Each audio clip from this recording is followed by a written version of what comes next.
¿Qué tal amigos de Grupo Rush? Bienvenidos. Muy buenos días a la séptima edición de la FEVIE, Feria Virtual de Industria Eficiente.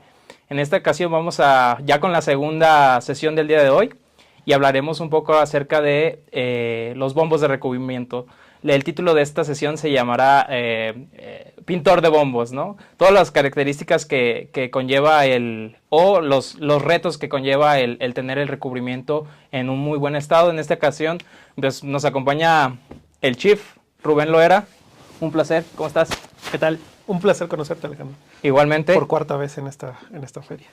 Bueno, pues vamos a darle, ¿no?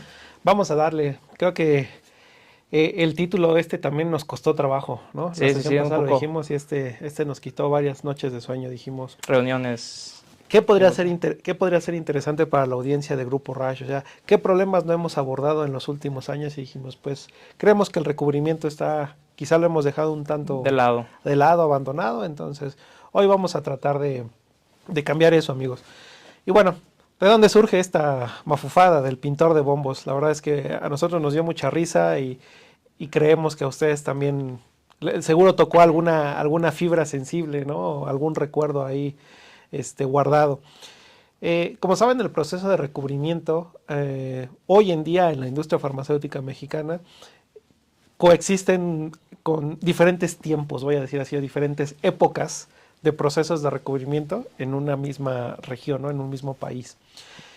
Por experiencia, ahí Alex, por ejemplo, tú que has estado saliendo todavía mucho a las plantas y que has tenido oportunidad de hacer varios recorridos, no sé si concuerdas conmigo en que hay como fronteras que hasta parece que son países diferentes, ¿no? ¿A qué me refiero?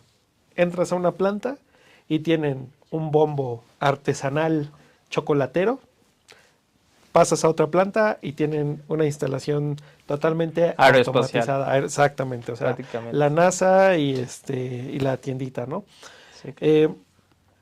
Ese tipo de esa realidad en la que vive la industria farmacéutica mexicana da mucho material para hablar de problemáticas asociadas a unas u otras tecnologías. Nosotros en general hablamos de esto del pintor de bombos porque es una de las características o de las consecuencias más comunes y más hilarantes que hay cuando un proceso de recubrimiento no se ha llevado a cabo o no se tiene de manera controlada, ¿no? Vamos a empezar preguntando, por ejemplo, en un proceso de recubrimiento, Alex, tú lo que buscas al final, y venme corrigiendo, venme diciendo, no, yo opino diferente, o sea, defiéndete o debáteme. Tú lo que buscas es lograr que toda la suspensión de recubrimiento que preparas llegue al total, a la totalidad del lote o de la cama de tabletas que tienes dentro del bombo. Sin embargo, por varias situaciones, a veces encontramos que algo de esa suspensión, y a veces no es solo un algo, sino que es bastante, termina aplicándose en la superficie metálica del bombo o en los filtros o probablemente en los pulmones de la gente que camina al lado de la planta, porque a veces todo eso termina fuera de las líneas, ¿no?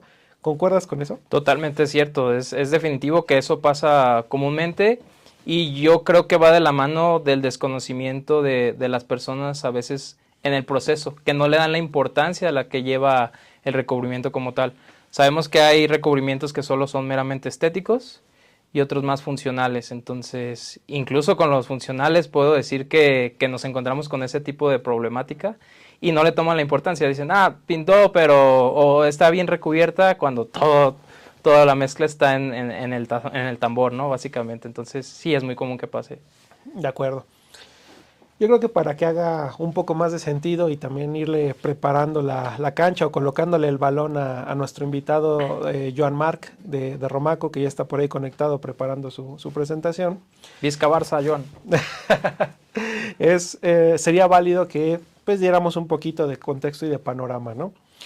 El recubrimiento por capa fina actualmente está diseñado de manera que tú tienes un sistema de aspersión principal que está a su vez, digamos, integrado por diferentes boquillas de aspersión conectadas a un sistema que controla la cantidad, el flujo y la masa de suspensión de recubrimiento que aplicamos. sabiendo que esta suspensión pues tiene diferentes características dependiendo de cuál sea la aplicación del recubrimiento. Tú ahorita lo dijiste bien, recubrimientos estéticos, recubrimientos funcionales, o a veces incluso la necesidad de hacer múltiples recubrimientos, ¿no? Como para preparar una tableta como núcleo para una etapa posterior, ¿no? Por incompatibilidad entre diferentes fármacos. La biodisponibilidad que le llaman de repente también. Por ejemplo. Sí. Entonces tú tienes un sistema de aspersión, vamos a suponer que funciona bien.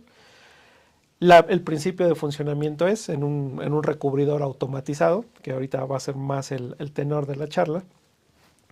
Tú generas un movimiento, una rotación y un reacomodo de las tabletas o de la cama de tabletas por medio del giro de este bombo, el cual a su vez se encuentra generalmente, o se debería de encontrar generalmente perforado, para permitir el paso de aire, que va a tener dos funciones principalmente. Una, ser el medio de intercambio de energía para lograr el secado instantáneo de las partículas o de las gotas de recubrimiento que tocan la superficie de los núcleos. Dos, o más bien serían tres funciones, perdón. La segunda, acondicionar la superficie de los núcleos para garantizar que al momento de que la gotícula entra en contacto se distribuya, se seque y se adhiera de manera correcta. Y la tercera, que es una que no es como muy palpable para muchos, que tiene que ver con centralizar y dirigir el caudal de la aspersión directamente a donde está la cama de tabletas. Hoy en día nosotros, o en este tipo de procesos, confiamos que el sistema de aspersión como tal, o sea, las pistolas, son el único medio para lograr este fin, ¿no? Tú has, por ejemplo, en otras tecnologías visto que se controla el tema del abanico, el ángulo de apertura del abanico. Cambiando las boquillas. Cambiando el tipo de boquillas. O sea, ¿qué tipo de boquillas has visto, por ejemplo? Esa parte, ¿cómo El tipo de abanico básicamente es, yo necesito tal aspersión a tal flujo por minuto, le meto la velocidad de la bomba peristáltica, cierta velocidad del tambor, son las variables que pueden ahí influir. Sí. Okay. La temperatura también. La temperatura es muy importante del aire. Ok. Y bueno, después de que tenemos esta premisa de que las tabletas están en el bombo, están girando, obviamente el bombo también requiere o generalmente incorpora deflectores o baffles, como los queramos llamar, que hacen las veces de una cuchara o un aditamento que le da esa garantía de rotación a la cama de tabletas, ¿no? Sabemos que en un lecho de tabletas, si no logramos un movimiento dinámico suficiente para que las tabletas roten, empezamos a tener situaciones como la sobrehumectación, ¿no? Claro. Muy localizada, porque solo ciertas tabletas pues, están recibiendo todo el baño de recubrimiento, ¿no? Este es un proceso que a la vez es muy peculiar porque al momento de que ocurre la aplicación del recubrimiento, instantáneamente esperamos que se logre el secado también, ¿sale? Sí. No son etapas como tal secuenciales, que digas, primero humecto todo, le doy una buena bañada de pintura a los núcleos, a las tabletas, y después me las llevo a secar. No hay manera. Todo ocurre simultáneamente. Una vez que generamos la aplicación, el secado, después de cierto tiempo nosotros controlamos el punto final de ese recubrimiento a través de la ganancia en peso, ¿no? ¿Qué tanto material hemos añadido? Y normalmente esto lo expresamos como un porcentaje, ¿no? Como un peso de más o menos 3%, dependiendo de la funcionalidad o el tipo de recubrimiento a aplicar. Ese es como el proceso global, a grosso modo, general. Si tenemos un bombo chocolatero, pues con ciertas, ¿cómo decir?, distinciones, pero el proceso al final se buscaría que fuera similar. Dicho esto, Alex, ahora vamos a pensar en la parte de la aspersión, ¿no? De la adición del recubrimiento. ¿Qué te imaginas tú que pudiera ser un punto problemático que esté asociado con terminar con un bombo pintado? Yo pienso que la calidad de la solución, ¿no? Si es un recubrimiento muy diluido, puede influir la velocidad de aspersión, la cantidad de aire que le está suministrando al abanico, eso también tiene mucho que ver. La velocidad constante, que esté distribuyendo bien el líquido alrededor de todo el producto. Creo que es uno de los factores que pueden influir, que esté adheriendo. Son correctos y fíjate que también otra cosa que hay que tener en cuenta es cada recubridor, dependiendo del fabricante, aborda diferente la manera en la que se posicionan y se distribuyen El las brazo de pistolas y el aspersión. brazo de aspersión. En general las pistolas, mi experiencia es que casi todos usan del mismo tipo, del mismo fabricante. Hay un fabricante muy grande global que es el mero bueno para pistolas, ¿no? Como pues, no es comercial, no vamos a decir el nombre, Ahora sí que es la pero mera pistola de las es la mera pistolas. pistola del recubrimiento, la verdad. Buen chascarrillo. Y estoy seguro que todos saben de quién hablamos, ¿no? Y si no, pues en el chat nos dicen y ya lo confirmamos. Eh, un aspecto muy importante en esto de la pintada del bombo tiene que ver precisamente con eso. Hay algunos sistemas que utilizan pistolas de recubrimiento de bajo flujo, de bajo caudal, y tratan de sustituir o reemplazar el hecho de que estas pistolas no tienen la suficiente capacidad de aspersión colocando más pistolas. ¿Qué implica? Que si tú tienes un lecho de tabletas que cubre un área X, ahorita inventándome, no sé, 50 centímetros, la teoría te diría, bueno, pues utiliza una cantidad de pistolas tal cuyo abanico en la zona más amplia de su apertura cubra esa superficie sin llegar a tocar, digamos, el fondo del bombo o la parte pegada hacia la puerta, ¿no? Sin embargo, en este tipo de escenarios, el hecho de tratar de meter más pistolas de las que está diseñado el sistema para permitir, genera, por ejemplo, este fenómeno Sobrehumectación, de que podrías pinten decirlo. el bombo. ¿Por qué? Porque normalmente se cruzan los patrones de aspersión de las diferentes pistolas si no tienes cuidado y entonces la suspensión termina yéndose principal, en esos casos en particular, pintando el fondo del bombo, Del ¿no? bombo. Es un fenómeno muy común y fácil de detectar.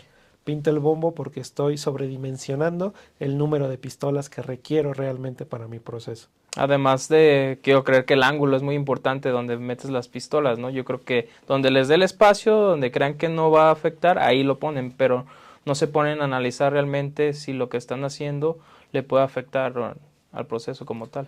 Es algo muy similar en la granulación, lo hemos visto.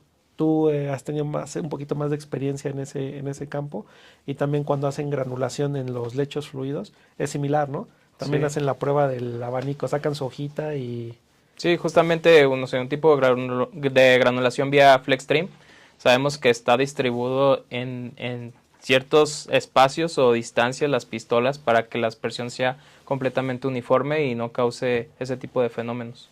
Ok, Entonces el poner pistolas así donde te da el espacio sin hacer ese análisis conlleva además pues ese tipo de problemas, ¿no?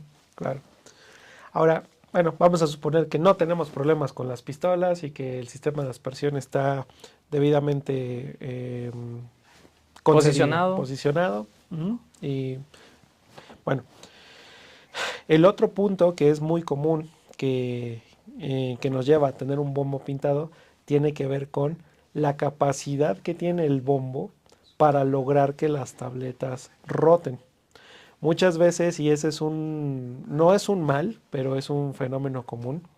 Principalmente surgió cuando hubo este cambio de tecnología entre los bombos no perforados y los bombos perforados, y también los bombos de tecnología intercambiable, es decir, el bombo, al igual que muchos otros equipos, tiene una capacidad, un rango de operación, ¿no? Que puede ir entre el 30-40% del volumen real de trabajo y hasta un 60 o 70%.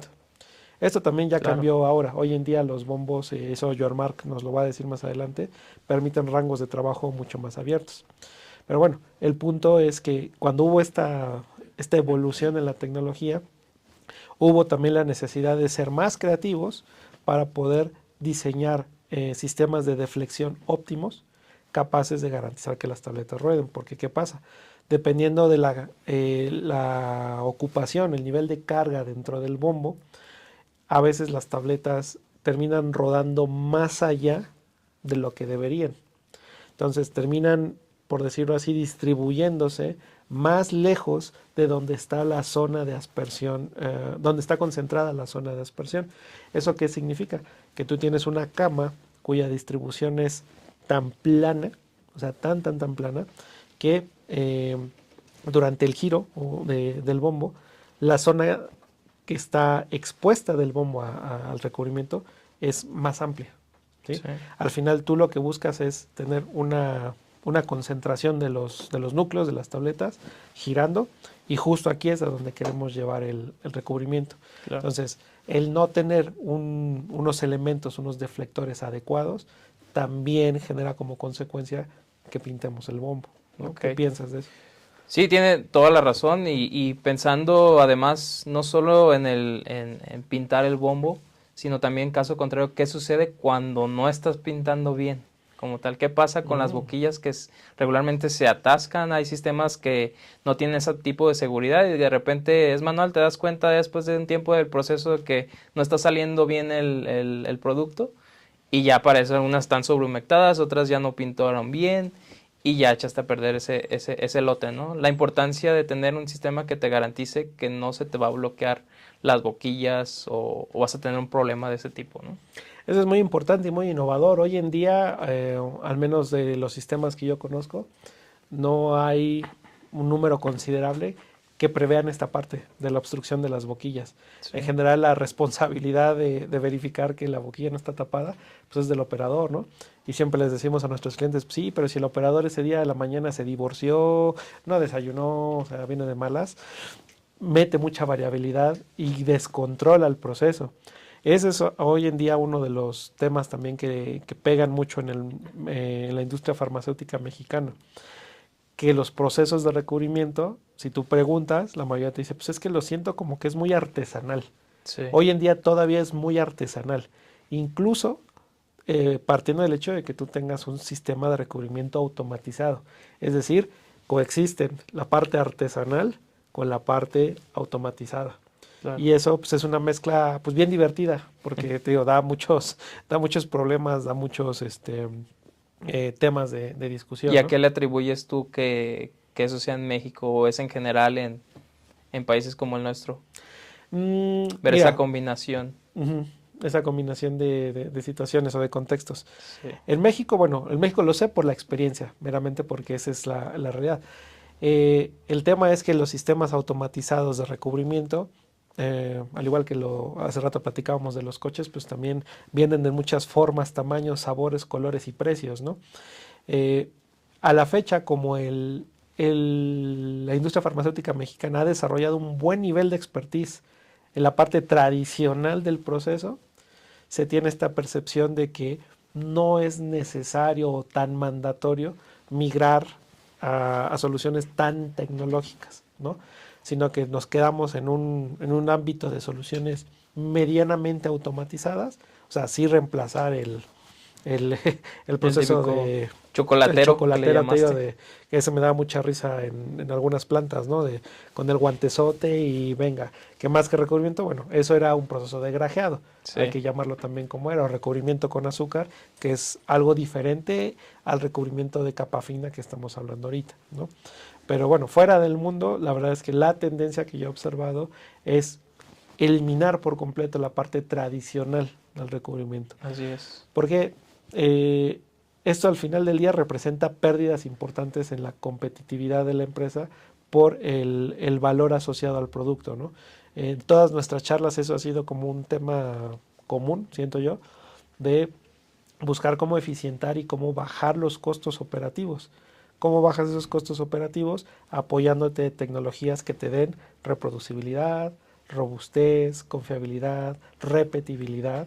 Y bueno, eso es, yo creo que un poco respondiendo a esa pregunta, ¿no? De por qué aquí sí y fuera, pues ya hay un cambio, o sea, ya hay tendencias, como en las redes. Exactamente. Ok, Sí. bueno, después de esa parte, te quería preguntar, ¿no? Dime. Tú que has visto la parte más mecánica. La distribución del aire, por ejemplo, dentro del bombo, ¿no? Sabemos que el bombo en la parte inferior tiene un pleno, ¿no? Que sirve para que el aire que estamos inyectando transite, la energía pase, o sea, se intercambie, se logre el secado y continúe el camino, este flujo de aire hacia el sistema de manejo, ¿no? Sí. En tu experiencia, por ejemplo, ¿hay algo dentro de estos sistemas del manejo de aire que pudiera tener influencia en el pintado del bombo? Sí, claro, si no controlas bien la temperatura de aire de entrada, eso puede influir demasiado, ¿no? Que no tengas un buen suministro de vapor, por ejemplo, el enfriamiento, los sistemas de sensores de temperatura que no estén apropiadamente calibrados, todo tiene que ver. La velocidad del flujo de aire que está entrando, cómo la controlas, son factores importantes. Ujú. El ángulo por donde ingresa el aire y lo distribuye alrededor del bombo. Ese es quizá lo que mañosamente yo quería que Que nos dijera. mencionaras, ¿no? El flujo y cómo se distribuye. Sí, tradicionalmente la razón por la cual migramos de bombos no perforados a bombos perforados era precisamente lograr que ¿cómo se dice? La homogeneidad y el tránsito de ese aire y de esa energía transportada en el aire fuera más homogénea. Dado que en un bombo cerrado el aire pues al final genera como o sea, sigue un patrón, cierto Sí. patrón que no es muy fácil de controlar. Y eso pues tiene sus implicaciones. Casi siempre los bombos que son cerrados, algunos dicen que secan mucho mejor que los bombos perforados.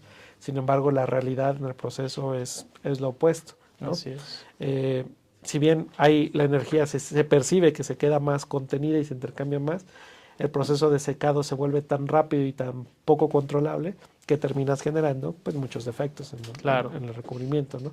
Entonces así es una es. por otra, pero pienso que es más por el tema de lo automatizado, de lo perforado, garantizar esa eficiencia en el secado, ¿no? Y O- esto nos Ujú. lleva a ya estar pensando básicamente en qué alternativas o qué nuevas tecnologías tenemos para poder enfocar esos problemas que se han visto que a lo largo de los años se siguen presentando, ¿no? Hasta el día de hoy.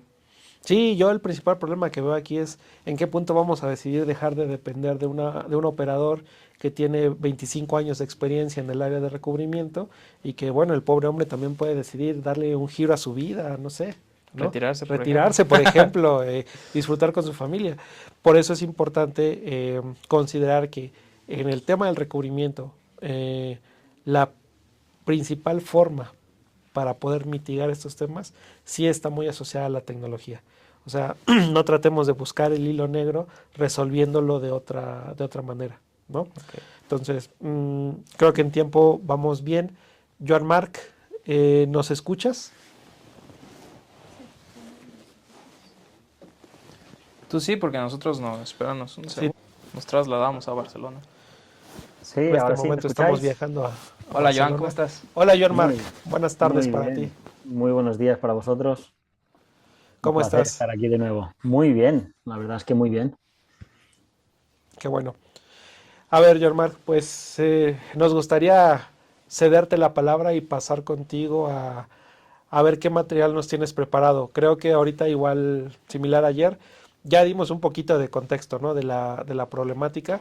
No sé Sí. si tú estás de acuerdo en la mayoría de los puntos que comentamos. Y ahora nos gustaría escuchar con tu conocimiento qué opciones basadas en tecnología existen para poder resolver o prever estas situaciones de andar pintando el bombo. Pues muchas gracias. Sí, estoy muy de acuerdo en lo que habéis comentado, pero aún así me gustaría poder añadir un punto adicional que, a mi parecer, creo que habéis pasado un poquito por encima y se trata de la distancia a la que se spraya la solución. Sí, Totalmente. sí creo que es un punto bastante importante a destacar por el hecho de que en el momento en que estamos sprayando muy cerca del lecho, nos podemos encontrar con problemas de humectar más de la cuenta, lo que nos va a producir una serie de problemáticas como puede ser un twinning. Pero ahí sí que no afectaría tanto pintar el bombo, sino como machacar más el comprimido. Pero si estamos sprayando desde muy lejos, ahí sí que nos encontraríamos un problema de aspersión en el cual posiblemente podría pasar que la gota que estamos sprayando, que lleva el contenido de sólido dentro, se seque antes de llegar al comprimido y ese polvo salga con turbulencia de aire, salga disparado y vaya a parar, como bien habéis dicho, en todas partes menos donde tiene que ir, que es en el comprimido. Porque al final, uno de los puntos importantes del recubrimiento, que tiene una parte hasta ahora, como bien habéis dicho, muy artesanal, es conseguir un equilibrio térmico dentro de la recubridora y jugando con los parámetros de temperatura, humedad absoluta dentro del bombo y caudal de aire. Y es una combinación equitativa de estos elementos lo que nos permite sprayar a una distancia específica y que realmente nuestra solución de recubrimiento vaya directo al comprimido y se seque en el propio comprimido. No lo perdamos por el camino, ¿no? Entonces, en la imagen que presento en pantalla es un poco partiendo de la teoría del recubrimiento, donde es el punto clave de sprayado, que siempre estaríamos hablando de el último tercio. Si tenemos el lecho de comprimidos, tendríamos que estar sprayando de la mitad hacia arriba, porque un poco la teoría del recubrimiento lo que nos dice es que hay que generar un efecto cascada. Yo estoy sprayando en la parte superior del lecho, mi comprimido cae, va rodando hasta abajo, donde yo acumulo una masa de aire caliente, hago un secado y luego con la ayuda de unos buenos deflectores o baffles que muy bien ha comentado Rubén en su momento, vuelvo a remontar ese comprimido hacia arriba y genero ese efecto cascada que me permite sprayar, secar, sprayar, secar. Por lo tanto, uno de los puntos importantes o que creemos que es importante es que en todo momento se pueda mantener la distancia requerida y la posición requerida de sprayado. Y en procesos de recubrimiento, ya sean estéticos, donde vayamos a buscar un 3%, o estemos trabajando un entérico o un funcional, que podemos llegar a tener incrementos del 8 o del 13%, pasan muchas cosas, porque estamos hablando de procesos que en un equipo, y hablaríamos de un equipo de Romaco o Tech Farm, podríamos estar alrededor de entre 8 y 10 horas de proceso. En otros formatos hay procesos de 20 y algo horas, pero nosotros generalmente nos manejamos en esos tiempos. En 8 horas pasan muchas cosas y los lechos se comportan de maneras muy variadas. Desde que empiezan con un comprimido frío que se va calentando, en el que hacemos una primera capa de recubrimiento.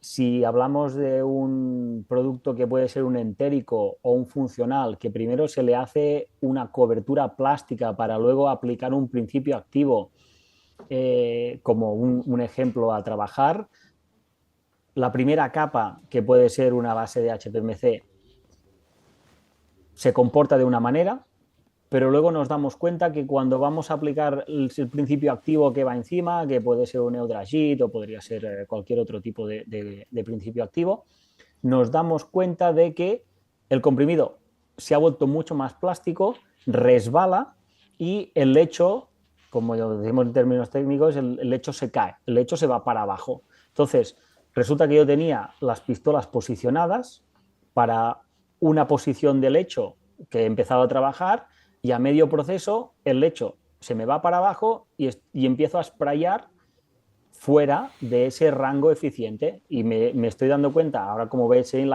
la imagen que tengo en pantalla, imaginaros que el lecho se va hacia abajo, se vuelve mucho más horizontal. Si yo no puedo reajustar el ángulo y la distancia de sprayado, voy a empezar a sprayar el bombo de una manera elevada, que me va a perjudicar completamente.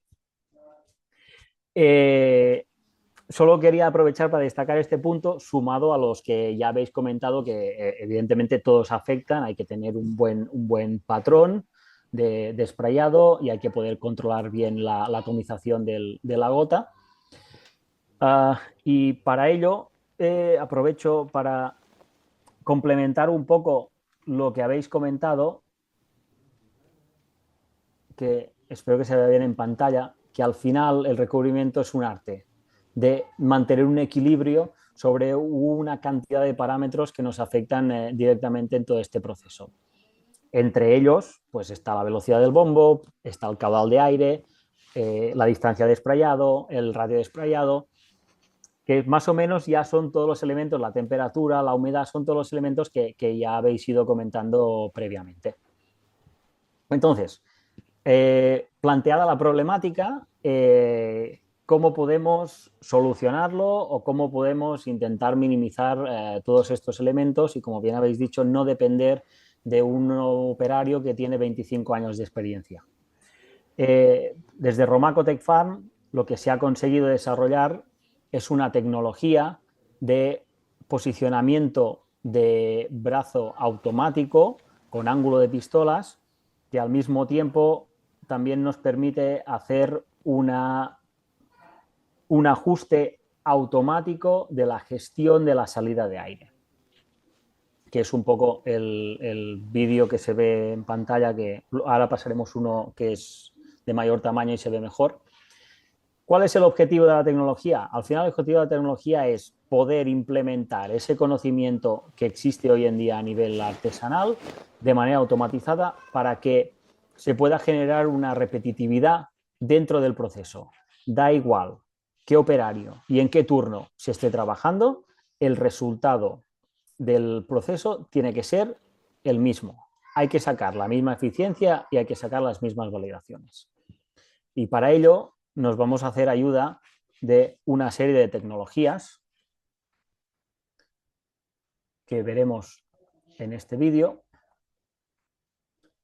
que nos permitirán poder generar esa repetitividad en el proceso, que incluye el no pintar el bombo, que nos genera varios problemas. Entonces, con el ajuste automático del brazo somos capaces de trabajar dentro de un mismo bombo del 10% al 100% de la carga, con el mismo bombo sin tener que intercambiarlo y con un ajuste completamente automático, sin intervención humana, no hay necesidad de reajustar ningún elemento mecánico, y eso nos permitirá poder generar una flexibilidad dentro del proceso, pero no solo a nivel de lotes, es decir, el brazo consigue una reposicionación, mal me ha salido la palabra, se reposiciona solo durante el proceso, mediante un sonar, el cual veréis un poquito más adelante. Ese mismo elemento nos permite, como veis aquí, gestionar la apertura y el cierre de los flaps de manera automática, es decir, en el momento que el brazo se va acercando o alejando del lecho de comprimidos, en función de esa distancia se parametriza el equipo para que la salida de aire sea mayor o menor. Un momento, que aquí le voy a poner pausa para hablar de otro de los puntos que habéis comentado. Como decía, la salida de aire se abre y se cierra en función de esa distancia de sprayado, porque entendemos cuál es el posicionamiento del lecho y qué necesidades de extracción de aire se necesitan en cada momento. Otro de los elementos que habíais comentado es el control del bloqueo de las boquillas de aspersión.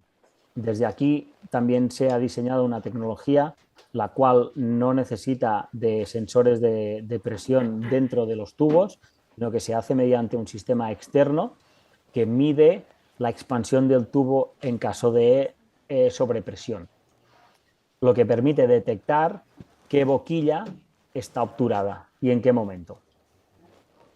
Eso se hace gracias a que las boquillas se rutean de manera individual.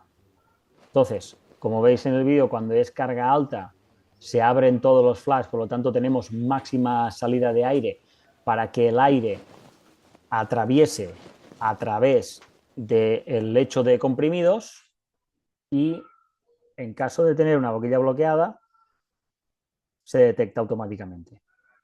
El sistema sonar lo que hace es, el vídeo este va un poco rápido, el sistema sonar lo que hace es, en lugar de trabajar con una tecnología de infrarrojos, se trabaja con un sonar que detecta la distancia que hay en todo momento entre el brazo y el lecho de comprimidos. lo que nos permite reposicionarnos, hacer una lectura continuada del proceso para poder reposicionar el brazo en caso de cambios y al mismo tiempo es ATEX certificado, con lo que nos permite trabajar de la misma manera ante cualquier solución. Aunque se usen solventes orgánicos, se puede seguir trabajando con un reposicionamiento automático del brazo. Interrumpa, eso significa entonces que eh, ya no se concibe como tal una ejecución ATEX del bombo, sino que por el uso del sonar tenemos ya una seguridad intrínseca para trabajar recubrimientos bases solventes sin hacer dentro del bombo, me refiero a algo más especial. Seguramente en los sistemas periféricos, la manejadora de aire y todo eso, sí que debe de haber elementos de seguridad a prueba de explosión, pero el bombo como tal en construcción básicamente ya es uno. Correcto. Correcto. Ok. Y bueno, ya como periféricos, pues que actualmente pues ya están prácticamente en cualquier equipo del mercado, tenemos equipos de toma muestras para poder sacar muestras al momento, sistemas de carga y descarga 100% automatizados para que no haya necesidad de que el operario pues esté interactuando con el equipo, especialmente cuando el producto puede ser un poquito más tóxico y no sería recomendable que el operario estuviera 100% expuesto. Y algo que no se ha comentado al principio, pero bueno, la tecnología in-wall, que es una solución que nos permite hoy en día reducir espacios de zona blanca o de sala de preparación y tener zona técnica y poder reducir consumos de renovación de aire. Eso es muy importante, Joan Marc, ahorita que lo mencionas, para nosotros también puntualizarlo. Todas las charlas, reitero, han estado muy enfocadas a eficientar, por uno o por otro medio a eficientar. El poder concebir que un equipo tenga una zona más reducida dentro del área limpia de la sala GMP implica, aparte del tema de los recambios de aire, porque la sala se vuelve más compacta, la parte de la limpieza, ¿no? Los consumibles, los tiempos de liberación de un área más grande son también más extensos. Y como hemos estado hablando, ¿no? Pues cada minuto que tienes un Ferrari estacionado que no hace nada, Cuesta. pues eso te está costando mucha pasta, mucha plata. Entonces, qué interesante que lo menciones, cómo desde la parte del propio diseño podemos ya traer valor en la tecnología, ¿no? Pero aquí el estudio, bueno, el estudio de la realidad que vivimos es que con un equipo in-wall se puede generar aproximadamente un 35% de ahorro anual en renovación de aire en salas. Conseguir consumir muchos menos metros cuadrados que un equipo standalone. Aquí en México a nuestros amigos de aire, ¿cuánto te cuesta generar un volumen de 1 metro cúbico de aire para clasificado, ¿no? Para un Claro, área. estaría bien.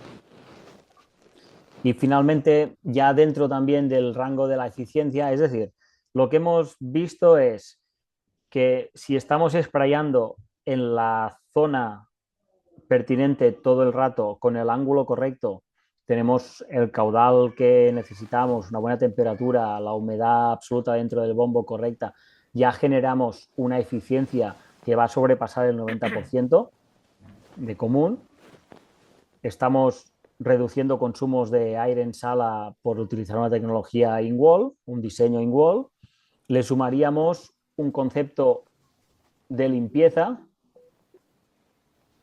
que es, para mi gusto, es bastante interesante porque al final el diseño Romaco lo que conlleva es un bombo dentro de otro bombo, por lo tanto, aquí ya estamos eliminando esquinas, cantos, zonas oscuras que nos evitan tener que luego entrar dentro del bombo, como es común abrir puertas laterales y entrar con una luz ultravioleta y buscar por las esquinas posibles zonas que no hayan quedado limpias, sino que con un sistema de bombo dentro de otro bombo todo redondo, posicionando, como veis en el vídeo correctamente, las bolas de wash in place y trabajando con una inundación de bombo, nos permite hacer un lavado profundo, bastante eficiente, ya que utilizamos bomba de recirculación para no tener que estar perdiendo agua todo el rato,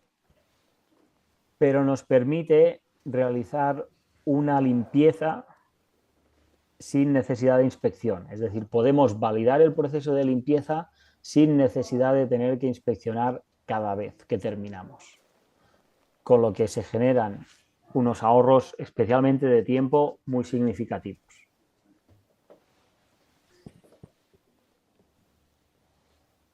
Y yo más o menos hoy me plantaría aquí, viendo un poco el tema que hemos estado tratando del pintor de bombos, de cómo evitar terminar con un bombo de colores, que pasa bastante, especialmente en procesos donde podemos tener productos con viscosidad alta. Y así, a modo resumen, yo creo que habéis atacado muy bien los puntos que realmente afectan a todo este proceso. Ok, muchas gracias, Jean-Marc, muchas gracias. Fíjate, qué interesante, ¿no? Al final, quizá a diferencia de la charla de ayer que tuvimos para el tema de granulación, en el que decíamos que no pretendemos reinventar la La granulación, forma de cómo se hace. en este caso creo que ahora el tinte es diferente, ¿no?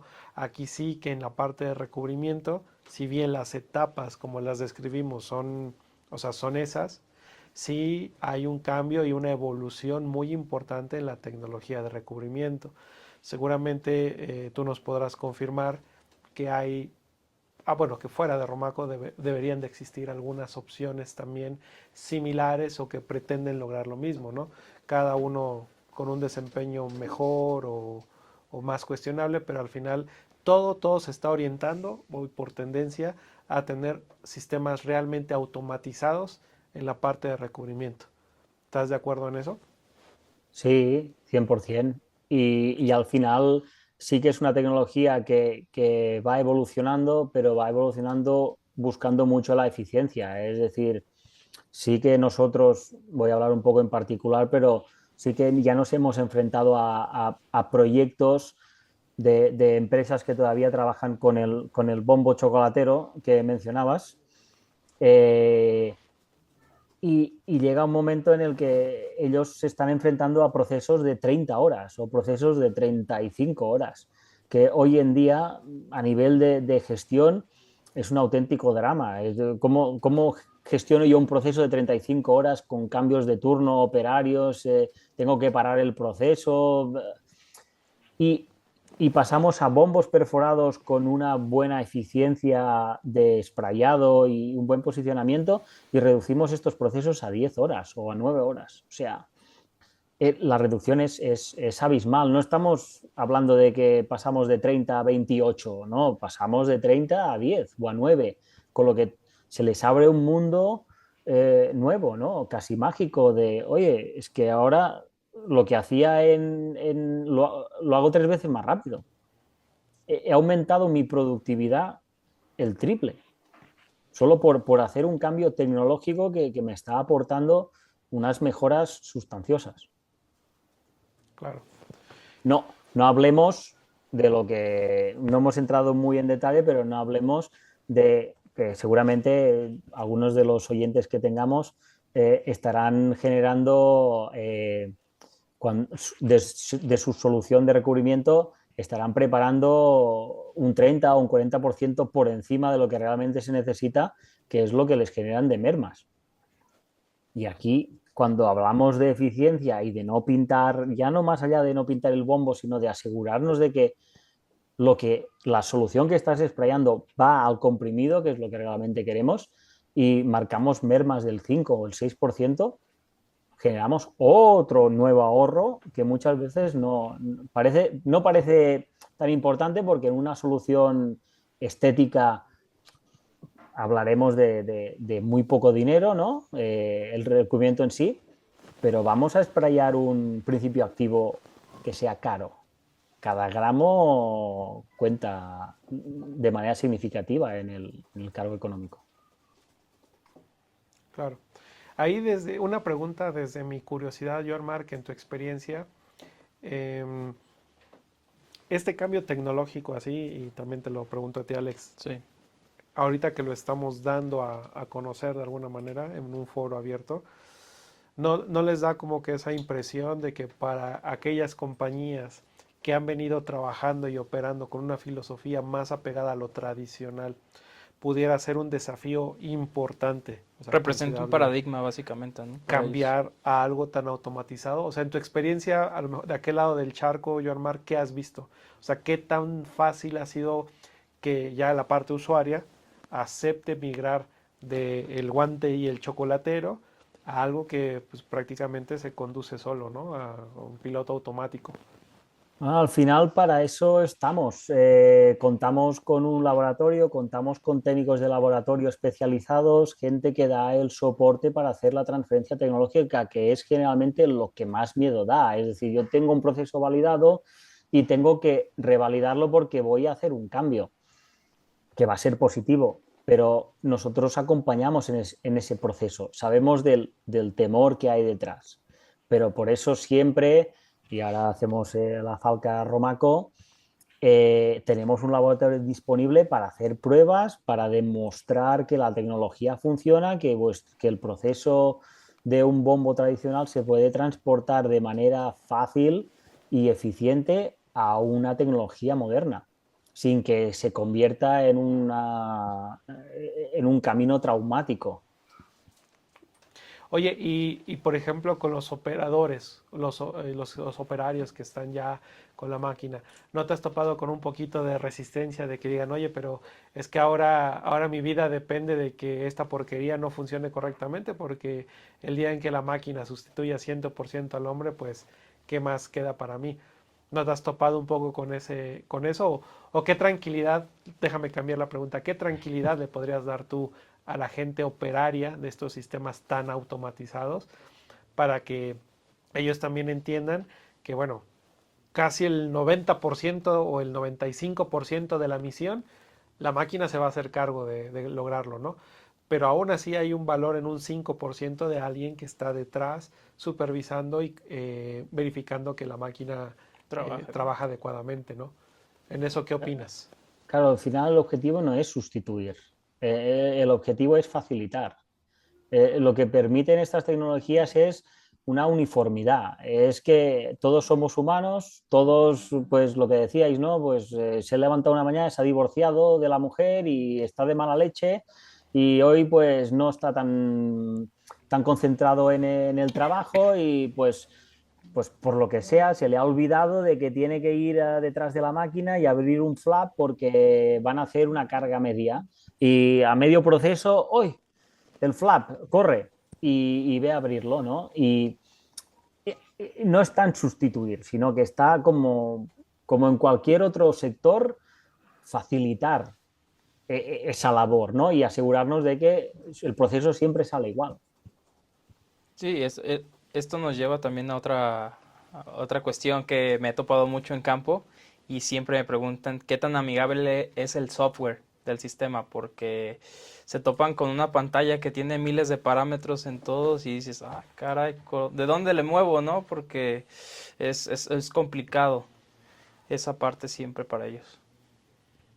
Bueno, evidentemente para nosotros el software es un punto bastante clave que tenemos desarrollado internamente y al final tenemos una pantalla, creo que es bastante amigable, donde realmente está todo bien parametrizado, donde todo es ajustable. Tenemos un sistema de creación de receta automática que es muy intuitivo, que se sigue paso a paso y que el propio sistema te va ayudando, indicándote en cada momento qué parámetros son viables para el equipo. Es decir, no vas a poder poner que el bombo vaya a 100 revoluciones por minuto, porque en el momento de introducirlo ya te va a dar el rango máximo y el rango mínimo.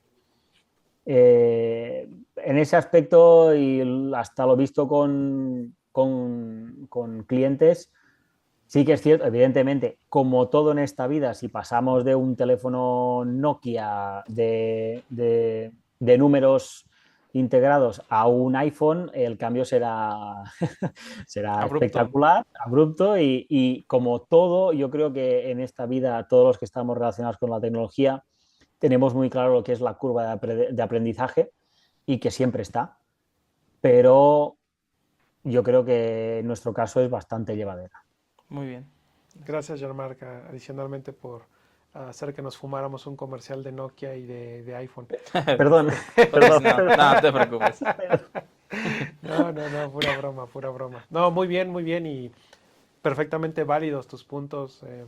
Nos alegra que vaya la percepción que tenemos de este lado, porque al final todo lo que nosotros comentamos aquí viene de experiencias, o De sea, lo que escuchamos. cercanía con los clientes. Tratamos de transmitir la voz, los comentarios reales y qué bueno que encontramos en ti la contraparte que dice, sí, efectivamente, esas situaciones son reales y nosotros como desarrolladores de tecnología, pues ya hemos hecho algo bastante robusto, bastante puntual para atender eso, ¿no? Creo entonces que sería buen momento para Es momento de pasar preguntas, a ¿no? las preguntas, a ver la gente en toda esta charla qué miedos despertamos. Por aquí ya me pasaron algunas. A ver, Alex, Vamos, venga. vámonos dando entre todos las atacamos. La primera dice, ¿existe otra forma de saber si el proceso fue correcto que no sea por la ganancia de peso? ¿Qué opinas, Joan Marc? Bueno, a ver, la ganancia de peso es el indicativo inicial para saber si el proceso se puede dar por terminado, pero no por validado. Es decir, una vez hemos terminado el recubrimiento, pues hay que hacer un análisis como podemos hacer nosotros, que es analizar el comprimido y validar que la película de recubrimiento es uniforme, que no hay poros, que está completamente cubierto y que el grosor es uniforme en todo el comprimido. Porque al final, a simple vista, muchas cosas no las vamos a ver, pero si las ponemos en un buen microscopio, veremos si realmente ese recubrimiento ha sido completamente uniforme o tenemos diferentes micronajes en un lado que en el otro. Sobre todo en comprimidos que tienen canto o esquina, que, no hayan, que estén completamente recubiertos, que no tengamos una esquina que se haya quedado mal pintada. Claro. Jean-Marc, ¿tú conoces a alguien, a un cliente, algo práctico, que utilice la metodología de analizar por microscopía la integridad de la película como control en proceso?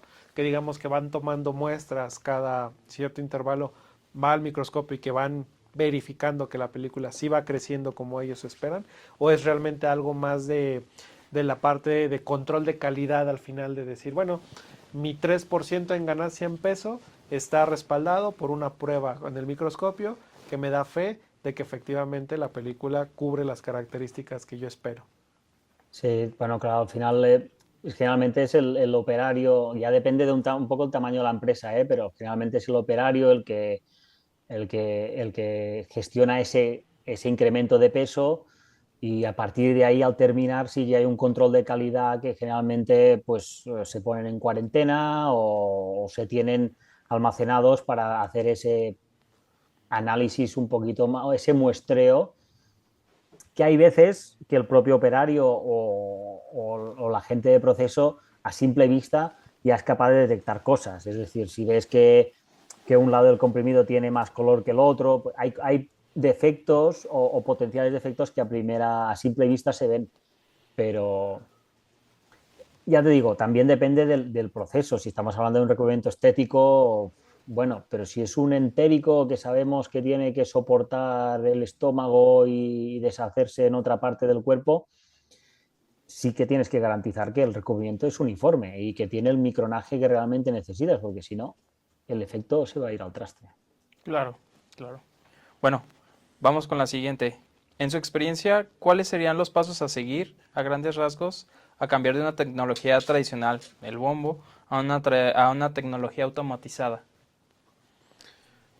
¿Cómo sería esa transición?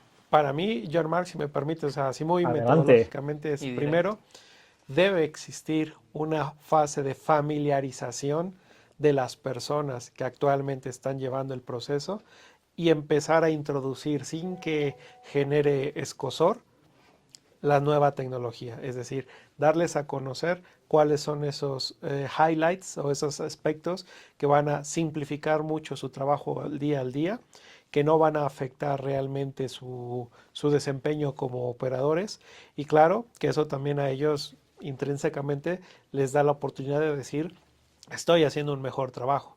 ¿No? O sea, como operador, si me enfoco más que la parte artesanal del proceso, ahora eso se lo dejo a la máquina y yo me enfoco a simplemente controlar y asegurar que lo que la máquina necesita está ahí, pues eso también va a hablar de que mi trabajo se está realizando de mejor manera. La otra parte, y eso es algo que nosotros ahora hemos hecho con nuestro plan de asesoría, ahorita hacemos el comercial, es evaluar precisamente si hace sentido en el contexto de el tipo de producto, el volumen de producción, las características funcionales del recubrimiento que vamos a aplicar y las expectativas de la empresa para crecer o mantener o incursionar en un nuevo nicho, si todo eso hace sentido para migrar a una tecnología de esta robustez. Porque, a ver, Joan Marc, confírmame si digo algo mal, pero abajo de toda esta automatización todavía hay un nivel intermedio que cumple, o sea, que puede cumplir con la misión, que obviamente va a requerir más preparación, más formación, pero que no necesariamente tenemos que tirar hasta aquí arriba. ¿Es correcto? Sí, correcto, correcto. Al final, lo que comentábamos incluso ayer con la granulación, pues hay una tecnología tradicional o hablaríamos de no tener un grado de automatización tan elevado, pero sí que ya nos permitiría hacer un salto cualitativo si venimos de este tipo de bombos más tradicionales. Ok. Muy bien. Gracias, Joan. Bueno, tenemos otra. ¿Es necesario realizar una verificación de láser antes de iniciar cada lote? Es decir, una empresa que se tiene en diferentes tamaños de lote, la distancia del hecho a las pistolas no siempre será la misma. Bueno, ahí es donde entra el sonar en juego. Es decir, tú por proceso, y generalmente cuando hablamos del proveedor de las pistolas que hemos mencionado, que todos conocemos, pero no decimos el nombre, eh, nos da unos rangos de trabajo y nos dice que para tener un buen sprayado, pues hay que estar a 130, 140, 150 o 200 milímetros del lecho. Entonces, ahí es donde tú desde pantalla parametrizas el radar y le dices, quiero sprayar a 200 milímetros. Y el radar lo que va haciendo es mandando la sonda hasta que la sonda le va retornando y cuando él detecta que está a 200 milímetros del lecho, se para, ya queda posicionado. Muy bien. Ahí Perfecto. nada más puntualizando. En el caso, bueno, de lo que habla Joan Marc, o sea, la tecnología con Romaco es un sonar, es un sistema acústico, no es un láser.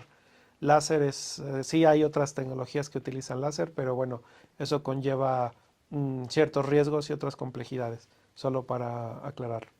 Ok. Vamos con tres más ya para cerrar. Bueno, me dicen, ¿qué tan importante es el control de temperatura durante el recubrimiento? Uf, es crítico, es Sí, corazón del proceso. Digo, saben que para que un recubrimiento adquiera las características necesarias para adherirse a la superficie del comprimido, tiene que ocurrir ahí una transformación del polímero que está asociada a un fenómeno que se conoce como cambio de transición vítrea, que viene de la mano precisamente de la estabilidad o del ambiente y la temperatura, ¿no? Que logramos. Tanto la humedad como la temperatura son factores clave para que ocurra esta modificación de la estructura del polímero y que cuando la gota toque la superficie se distribuya como esperamos y que se seque en el instante para evitar lo que decía Joan Marc, ¿no? Que antes de llegar al producto ya se solidificó y entonces, ¡boom! Hola filtros. Sí, claro. Es fundamental. Bueno, gracias. Una más, en base a lo visto, la distancia de la pistola de recubrimiento, así como su apertura de aspersión, ¿sería considerada un parámetro crítico del proceso? sí, sí, 100% crítico. Lo que hemos dicho, si estamos muy cerca, vamos a sobrehumectar y se nos va a hacer una pasta. Si sprayamos desde muy lejos, no llegará el polímero, pues, porque básicamente se va a secar antes y se irá volando, o nos saldrá una posible piel de naranja, porque estará llegando el polvo seco y se va a pegar a la pared del comprimido. Y igualmente la apertura de aspersión es lo mismo. Si yo estoy sprayando sobre un único punto, lo que voy a hacer es sobrehumectar esa parte. Muy bien, gracias. Y la última, Joan Marc, ya para acabar. ¿De qué material de fabricación son los baffles que conforman al bombo? Estos son desmontables y o se pueden colocar en diferentes posiciones de acuerdo con el tamaño de la tableta.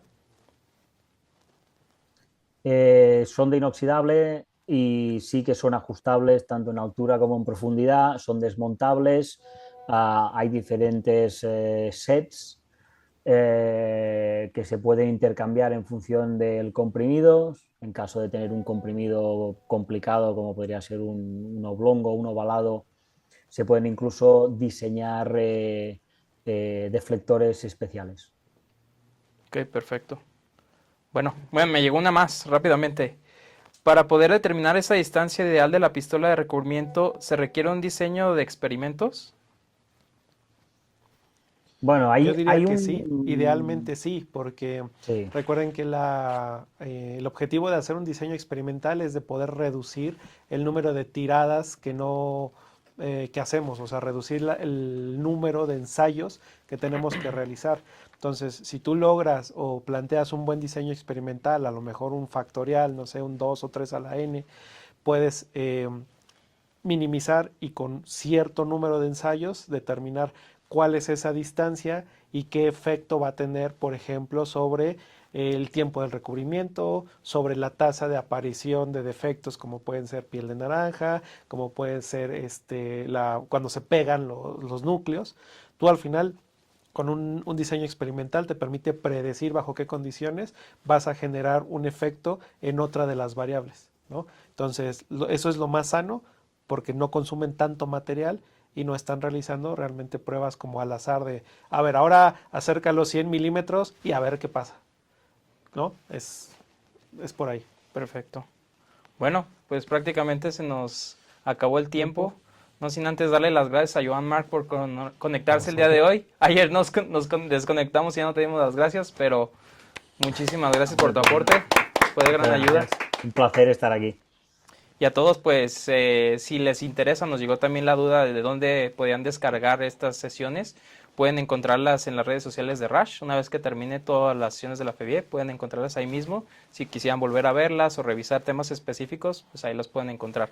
También los invitamos a la siguiente sesión, que es a partir de la 1 de la tarde. En esta sesión vamos a hablar de BIM Blender Compliance Summit, la tecnología de regulación con CFR 21, básicamente impartida por mis compañeros Luis Calvillo y Joseph Vázquez. Entonces, los invitamos a que estén atentos, ¿no? Y muchas gracias, Chief. No, al contrario. Es un gusto. A ti. Espero que haya sido de su agrado el evento y no se olviden, por favor, de una vez terminada la sesión, si nos apoyan con la retroalimentación es muy importante para nosotros para poder mejorar cada día y que estos eventos se sigan haciendo con mayor calidad cada año. Y recíbanos, recíbanos. Eso es lo importante. Vale la pena escuchar a este par. Tenemos todavía mucho que aportar. Muchísimas gracias. Febrero ya llegó